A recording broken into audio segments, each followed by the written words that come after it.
大风下，我发现希腊一个特别隐蔽的地方。你们看，秋千，这是一座很高的高山。现在我在2座山的山谷当中，有很多溪水汇成了这样的一个泉。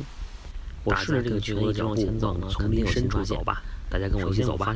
第一个发现就是这个东西，这么点儿，注意看，小青蛙不是很饿，还好我不是很饿。继续走，我们继续走吧。这个丛林这个地方呢，唯一不好的就是溪水，它这个没有路，顺着声音自己探路，持续往下走就可以了。这个路不大好，你就顺着溪水走就可以了，因为溪水一直往下流，我们只需要跟着溪水的声音一直往下走就可以了。必要的时候就要趟水，还好我穿的鞋呢是无所谓的，是绝对可以趟水的。趟过一片水之后，感觉很凉爽。只不过呢，穿草丛的时候呢，要快速走，因为呢，很多小虫子会咬你，尤其是这种地方。哎呀，快走了！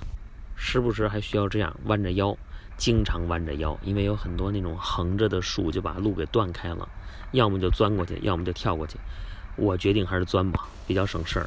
跳过去比较帅，但是呢，这可是原始森林啊，而且只有我一个人，观众就是一些蚊虫和小动物们，他们才不管我的动作帅不帅呢，我还是一切安全起见吧。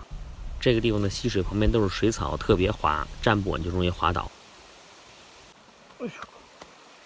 我刚才差点滑倒，好在我手抓着东西了。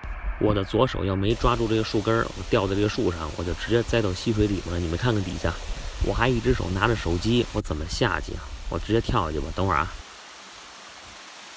刚刚已经安全下的了，现在在溪边准备，绕路走吧。这个地方实在太难走了。从远处看这个喷泉是不是很美丽？只不过这个，石头上都是青苔，我也站不住。就算站住了，我也不敢乱动啊。这站不稳，我就从上面摔到泉水里面了。我摔倒不要紧，我还背着无人机呢。现在我呢站在这个泉水的台子上，我有2条路可以选择啊。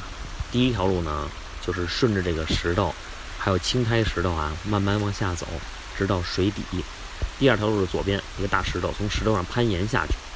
就这么2条路可以跨过这个水潭。你们觉得我该怎么走呢？我觉得我应该飞过去。好了，不闹了。最后我还是决定冒险，从这个青苔石头上慢慢爬下去。这个攀岩水平可不是一般的啊！你们看看啊，我穿这鞋，怎么能站稳啊？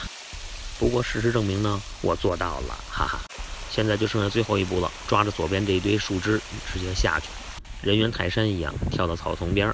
刚才我没有录像，因为没法录啊，我就必须2只手抓，1只手的话就完了。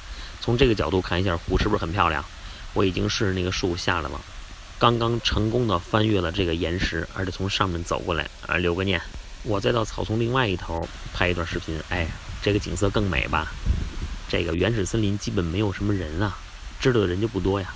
顺着这儿再往前继续走呢，就能看见一堆石头，有石头路简直太好走了，太舒服了，再也不用考虑走水沟、水草这种很滑的地方了。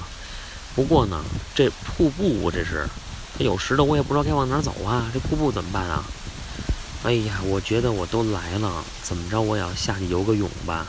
等我找一个矮点的小石头，从石边上这样跳下去，你们觉得呢？这山你看挺高的吧？山多高，谷就多深。嘿嘿，我这无人机你看看怎么处理吧。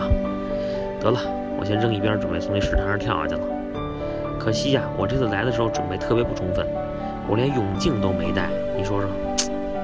不过无所谓了，直接下去吧，热死我了都。只不过下去以后呢，真的是什么都看不见。这个湖感觉很深，而且水很浊。行了，我还是赶紧上去吧。湖水真的好凉啊。